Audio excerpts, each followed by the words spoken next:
Hello প্রিয় ছাত্রছাত্রীরা, আজ আমি তোমাদের নবম শ্রেণীর গণিত বিষয়ের সাজেশান নিয়ে এসেছি। তো দেখো, তোমাদের মোটামুটি সেকেন্ড সামেটিভ যে এক্সাম হবে সেখানে 9 থেকে এই 16 নাম্বার যে চ্যাপ্টার আছে সেই চ্যাপ্টারগুলো কিন্তু রয়েছে। ঠিক আছে? তো তোমাদের একটা কথা বলে দিই সাজেশানের ব্যাপারে। এখন তো একেবারে শেষ মুহূর্ত, আমাদের আর কয়েকদিনের মধ্যে এক্সাম শুরু হয়ে যাচ্ছে। তো তোমরা এই মুহূর্তে কি করবে? প্রথমত সাজেশান হিসেবে তোমরা তোমাদের স্কুলে, প্রত্যেকে তোমাদের স্কুলে স্যার ম্যাডামরা যেই অঙ্কগুলোকে মোস্ট ইম্পর্ট্যান্ট বলেছে, যেই উপপাদ্যগুলোকে মোস্ট ইম্পর্ট্যান্ট বলেছে, সেগুলো কিন্তু তোমরা অবশ্যই করে যাবে। ঠিক আছে? প্রত্যেকটা স্কুলে তো আলাদা আলাদা প্রশ্ন আসবে। তো সেই ক্ষেত্রে স্কুলের স্যার ম্যাডামরা যেটা বলেছে সেটা কিন্তু সাজেশন হিসেবে সবার আগে নেবে। আচ্ছা, এবার দেখো আমি তোমাদের কী সাজেশন দেবো। দেখো, পরীক্ষার আগের রাতে তুমি কি সব অঙ্ক করে যেতে পারবে? অবশ্যই করে যেতে পারবে না। তার জন্য কিছু কিছু অঙ্ক থাকে, সেগুলো কিন্তু মানে স্যার ম্যাডামরা সেগুলো খুব পছন্দ করে এবং সেগুলো পরীক্ষায় বেশিরভাগ সময় দিয়ে থাকে। তো সেই সমস্ত ইম্পর্টেন্ট প্রশ্নগুলো আমি তোমাদের বলে দেবো, সেইগুলো তোমরা অ্যাটলিস্ট প্র্যাকটিস করে যাবে। ঠিক আছে? তো দেখো এক এক করে বলি আমি। 9 নম্বরে, আচ্ছা, 9টা কী আছে, যে ভেদক এবং মধ্যবিন্দু সংক্রান্ত উপপাদ্য। তো এখান থেকে আমি কি সাজেশন দেবো দেখো।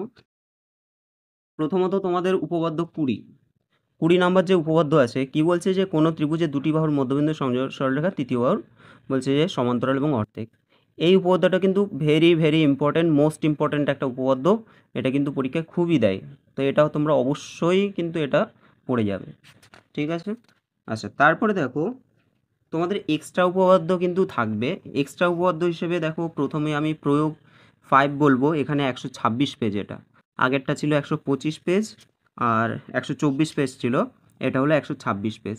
তো প্রয়োগ এই যে 5 আছে, তোমরা কিন্তু এটা একটু দেখে যাবে। আচ্ছা, তারপর দেখো তার ঠিক নিচে উপপাদ্য 21 রয়েছে। ঠিক আছে? তো 20 থেকে 21 থেকেও 20টা বেশি ইম্পর্টেন্ট, কিন্তু কি হয়, সবসময় স্যাররা তো একই অঙ্ক দেয় না, বা একই উপপাদ্য যে দেবে প্রত্যেক বছর সেটা নয়। এটাও কিন্তু তোমাদের ইম্পর্টেন্ট একটা উপপাদ্য, এটাও তোমরা দেখে নেবে। 21 নম্বর উপপাদ্য। এরপরে, আচ্ছা, এক্সট্রা উপপাদ্যের মধ্যে দেখো, এখানে এই যে 7 নাম্বার আছে আর হলো 8 নাম্বার আছে, পেজ নাম্বার 128, তার মধ্যে 8এরটা কিন্তু অনেক বেশি ইম্পর্টেন্ট। তবে 7এরটাও দিয়ে থাকে, 7 আর 8 এই দুটোই কিন্তু ইম্পর্টেন্ট রয়েছে। ঠিক আছে? তো এখানে 8 নাম্বার যে উপপাদ্যটা আছে 128 পেজের, এটা তোমরা দেখে যাবে। আচ্ছা, এই চ্যাপ্টারটা কমপ্লিট হয়ে গেল। পরের চ্যাপ্টারটা আমাদের আসছে লাভ ক্ষতি। আচ্ছা, এই চ্যাপ্টারে দেখো শর্ট কোশ্চেনগুলো কিন্তু অবশ্যই দেখতে হবে। 132 পৃষ্ঠা আছে তোমাদের। এখানে এই যে 15 নাম্বার যে শর্ট কোশ্চেন আছে এমসিকিউ, এই এমসিকিউগুলো কিন্তু তোমরা প্রত্যেকটা দেখে যাবে। এখানে কিন্তু একটাও বাকি রাখবে না। যদি মনে হয় যে কোনো এমসিকিউ ক্যালকুলেশন করে বের করছে না, তাহলে মুখস্থ করে নেবে, আমি বলবো মুখস্থ করে নাও অ্যাটলিস্ট। ঠিক আছে? আর এখানে দেখো 6-এর যে 16-র যে প্রশ্নগুলো আছে, 16-র প্রশ্নগুলো কিন্তু তোমরা দেখে যাবে। 16-র প্রশ্নগুলো দেখে যাবে। তার মধ্যে মোটামুটি দেখো, 1-এরটা তো ইম্পর্টেন্ট আছেই, 2-এরটা তো ইম্পর্টেন্ট আছে, বিসিডি। 3-এরটাও তোমরা দেখে যাবে, 3-এরটাও দেখে যাবে। ঠিক আছে? মোটামুটি 1, 2, 3 অবশ্যই দেখে যাবে। বাদবাকিগুলো যদি পারো দেখে যাবে, না হলে এই 3টেই দেখো। আচ্ছা, পরে দেখো লাভ ক্ষতি। লাভ ক্ষতির চ্যাপ্টারটা খুবই গুরুত্বপূর্ণ, এখান থেকে কিন্তু তোমাদের প্রশ্ন অবশ্যই থাকবে। তার মধ্যে উদাহরণ দেখো 9, পেজ নাম্বার হলো 139। রফিকুল চাচা এত টাকা একটি ছাতা বিক্রি করে এত % ক্ষতি হয়েছে। এটা তোমাদের ইম্পর্টেন্ট। সিতারা বেগমের অঙ্কটাও কিন্তু ইম্পর্টেন্ট, উদাহরণ 10, পেজ নাম্বার 140। ঠিক আছে? 140 পেজ। তারপরে দেখো, এখানে আছে জয়ন্তবাবুর যে অঙ্কটা, এই অঙ্কটা কিন্তু খুব ইম্পর্টেন্ট, এটা তোমরা খুব ভালো করে দেখবে। জয়ন্তবাবুর অঙ্কটা কিন্তু খুবই ইম্পর্টেন্ট। ঠিক আছে? রনেনবাবুর অঙ্কটাও কিন্তু অনেক সময় দিয়ে থাকে, আমরা প্রশ্নবিচিত্রায় দেখেছি। উদাহরণের অঙ্ক কিন্তু অনেকেই দেয়। আচ্ছা, আর একটা উদাহরণের অঙ্ক হলো উদাহরণ নাম্বার 20। দেখো, এত% পরপর 3বার ছাড় দিয়েছে, সমতুল্য ছাড় বের করতে। এটাও দেখে নেবে তোমরা।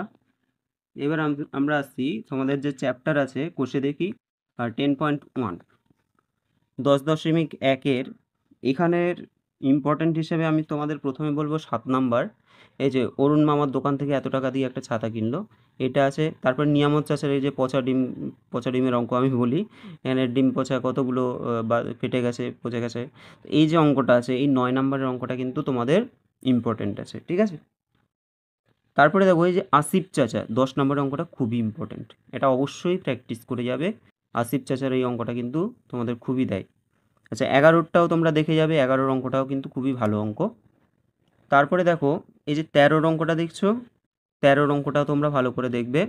16 অঙ্কটা প্রশ্নবিচিত্রা অনেকবার পেয়েছি আমি, তো এটা কিন্তু তোমরা দেখবে, ঠিক আছে? এরপরে দেখো 17, 18 আর হলো এখানে 20 অঙ্কটা দেখবে।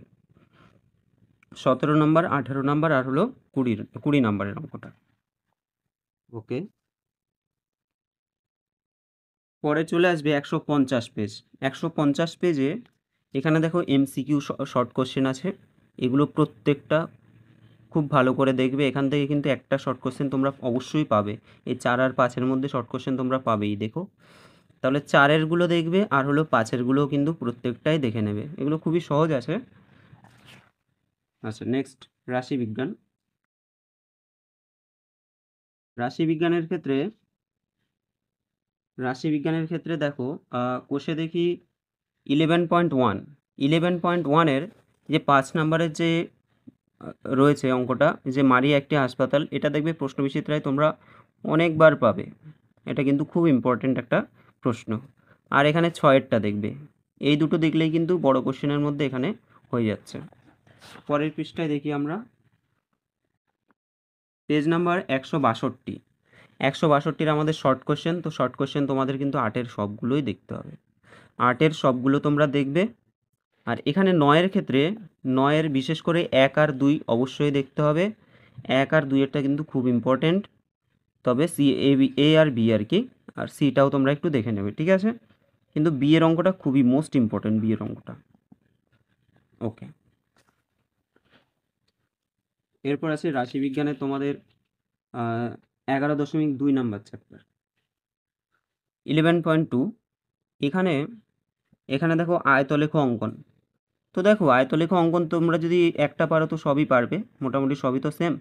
তো 2-এরটা প্র্যাকটিস করে নেবে, 4-এরটাও প্র্যাকটিস করে নেবে, 2 আর 4 অবশ্যই প্র্যাকটিস করে নেবে। তারপরে দেখো এখানে 6-এরটা যে আছে না, এটা হলো বহুভুজ অঙ্কন, এই 6-এর বহুভুজ অঙ্কনটা তোমরা দেখে নেবে একবার। ওকে, তারপর দেখো এখানে আছে পরের পৃষ্ঠা, অর্থাৎ 172 পৃষ্ঠায় তোমাদের 10-এর যে অঙ্কটা আছে, 10, 11টা আর হলো 12টা, ব্যাস এই কটা দেখলেই কিন্তু হয়ে যাবে, 10, 11 আর হলো 12। নেক্সট আমাদের পরের পৃষ্ঠা 173 পৃষ্ঠা, এখানে 5টা আছে, 5টা শর্ট কোশ্চেন আছে এমসিকিউ। এই 5টা শর্ট কোশ্চেন কিন্তু তোমরা অবশ্যই দেখে নেবে। সবাই এক এক করে জিনিসগুলো দাগিয়ে নাও, পরীক্ষার আগের দিন তো সব অঙ্ক করা সম্ভব নয়, তো বেছে বেছে তোমাদের করতে হবে। আচ্ছা, তারপরে দেখো উপপাদ্য হিসেবে আমি তোমাদের এখানে কয়েকটা বলছি, তবে স্কুলে যে সাজেশন দেবে সেটাকে তোমরা বেস্ট মনে করবে। দেখো উপপাদ্য 23, একই ভূমি ও সমান্তরাল যুগলের মধ্যে অবস্থিত হলে সামান্তরিকগুলোর ক্ষেত্রফল কী হয়, সমান হয়ে যায়। তো 23-এর উপপাদ্যটা কিন্তু খুব ইম্পর্ট্যান্ট, এটা তোমরা দেখে নেবে। এক্সট্রা উপপাদ্য তোমাদের থাকবে, তার মধ্যে দেখো এই যে অনুসিদ্ধান্ত 1, ঠিক আছে, এটা 179 পেজ। এখানে ওই সামান্তরিকের ক্ষেত্রফল সমান হলো ভূমি ইন্টু উচ্চতা, এটা দেখে নেবে।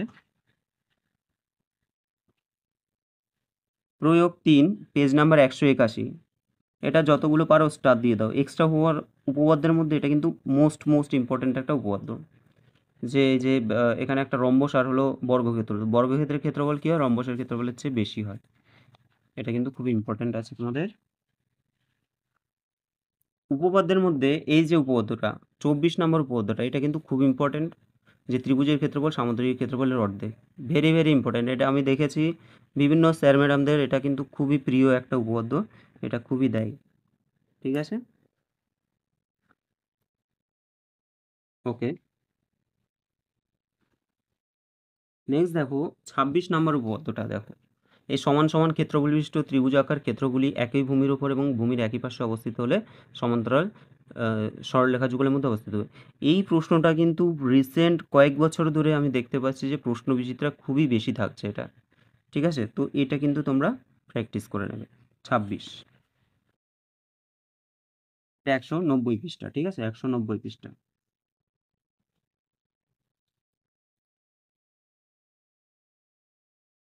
নেক্সট সম্পাদ্যে চলে আসছি আমরা।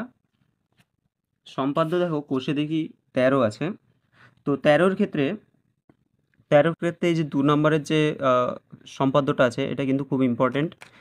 2-এরটা আর এখানে দেখো তোমরা যদি তার আগে পেজ দেখো 196 পেজ, এখানেও দেখো একটা এক্সট্রা রয়েছে যে 3 সেমি 4 সেমি 5 সেমি বিশিষ্ট ত্রিভুজ অঙ্কন করে সেখান থেকে সামুদ্রিক অঙ্কন করতে হবে। এটাও তোমরা কিন্তু প্র্যাকটিস করে নেবে, ঠিক আছে, এটাও প্র্যাকটিস করবে। আচ্ছা, আর 13 আর কি আছে, 2 3 4 5 এই চারটে দেখে নেবে, 2 3 4 5 এই চারটে অবশ্যই দেখে নেবে।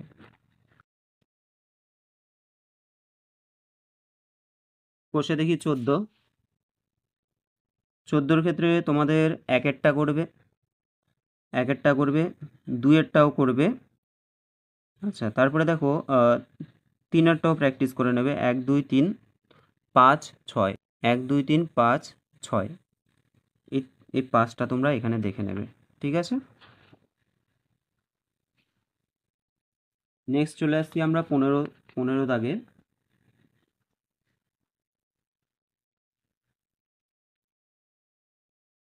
দেখো 15 দাগের এই যে উদাহরণ 28-এরটা আছে না, 214 পেজ, 214 পেজের উদাহরণের যে 28-এরটা আছে এটা কিন্তু ডবল স্টার, এটা খুবই ইম্পর্টেন্ট একটা প্রশ্ন। ওকে,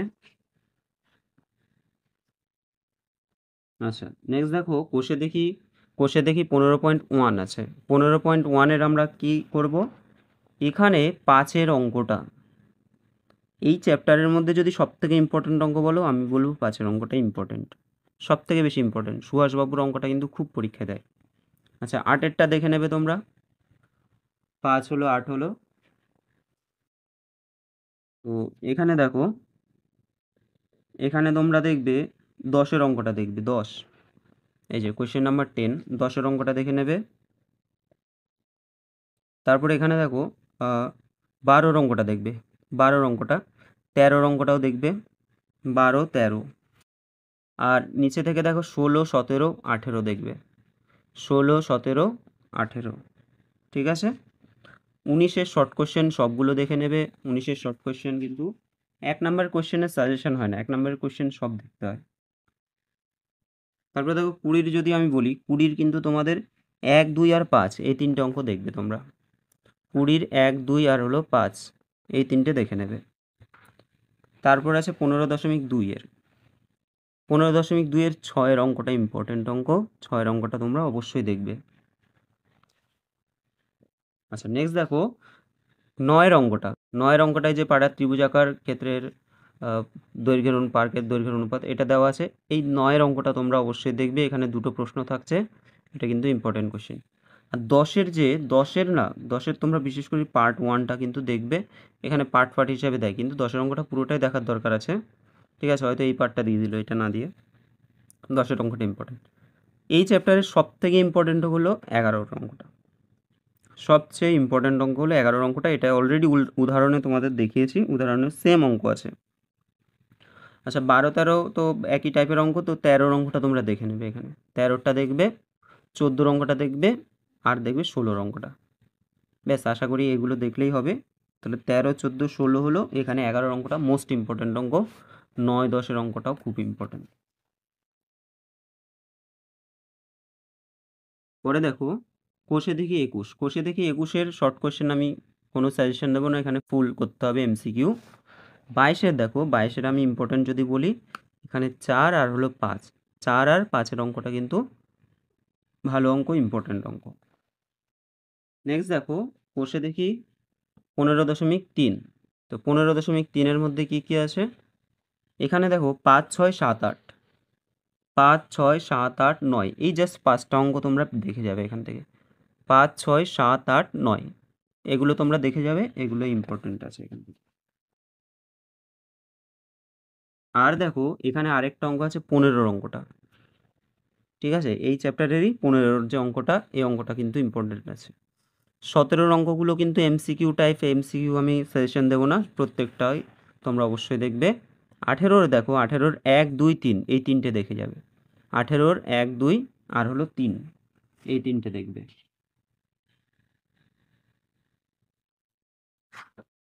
ওকে, আর আছে তোমাদের কোষে দেখি 16 অঙ্কে, 16 ক্ষেত্রে 16 তোমরা 6 7 তো খুবই সহজ অঙ্ক, দেখে নেবে 6 7। 8 অঙ্কটা কিন্তু এখানে তোমাদের ইম্পর্টেন্ট অঙ্ক। 8 আর সব থেকে ইম্পর্টেন্ট এই চ্যাপ্টারের মধ্যে হলো 9 অঙ্কটা। ওকে, ডবল স্টার দিয়ে দিলাম। আচ্ছা, ভালো কথা। তার সাথে দেখো উদাহরণের একটা অঙ্ক আছে তোমাদের, এই যে তার ঠিক আগের পেজে 11 নাম্বারের যে উদাহরণ আছে 230 পেজ, এই 11 অঙ্কটা তোমাদের খুব ইম্পর্টেন্ট অঙ্ক। ওই একই রকম 11 আর এখানে যে আমাদের অনুশীলন 9 নাম্বার, কিন্তু সেম অঙ্ক, ঠিক আছে? তাহলে 16 নম্বর অনুশীলন তো আমরা বললাম 6 7 8 9। নেক্সট দেখো এই পাশে কি আছে, এখানে 13টা দেখবে, 15টা দেখবে, 16টা দেখবে। 13 15 আর হলো 16, এই তিনটে দেখে নেবে। 19-এর অঙ্কগুলো তোমরা সবগুলো দেখবে। 19-এর শর্ট কোশ্চেন আছে এমসিকিউ, আর 20-র অঙ্কগুলো একটু দেখে নেবে, ঠিক আছে? 20-গুলোও তোমরা অবশ্যই দেখবে। তো তোমাদের এ কটাই ছিল আমাদের মোটামুটি মে মাস থেকে আগস্ট, অর্থাৎ তোমাদের ভেদ থেকে একেবারে বৃত্তের পরিধি অবধি। তো এর মধ্যে আমি কিছু তোমাদের সাজেশান দিলাম। দেখো এই যে সাজেশানগুলো দিলাম এগুলো কিন্তু তোমাদের সাধারণত খুব ইম্পর্ট্যান্ট অঙ্ক, সেই হিসাবে আমি সাজেশান দিলাম। তো আর তোমাদের মেন সাজেশান কিন্তু স্কুলে তোমাদের স্যার ম্যাডামরা যেটা বলেছে, বারবার করে বলছি, সেইগুলোকে বেশি গুরুত্ব দেবে, ঠিক আছে? তারপরে তোমরা এগুলোকে প্র্যাকটিস করবে, আমি যেগুলো বলে দিলাম। তো ভিডিওটা তোমাদের কেমন লেগেছে তোমরা অবশ্যই জানাবে। তার সাথে কিন্তু চ্যানেলটাকে তোমরা যারা এখনও সাবস্ক্রাইব করোনি তারা কিন্তু চ্যানেলটা সাবস্ক্রাইব করে দেবে, ঠিক আছে? আর সময় নষ্ট করো না একদম, বাড়িতে খুব ভালো করে মনোযোগ সহকারে পড়াশোনা করো, প্রত্যেকটা সাবজেক্ট ধরে করতে থাকো। সকলকে ধন্যবাদ, এখানেই রাখলাম, ঠিক আছে?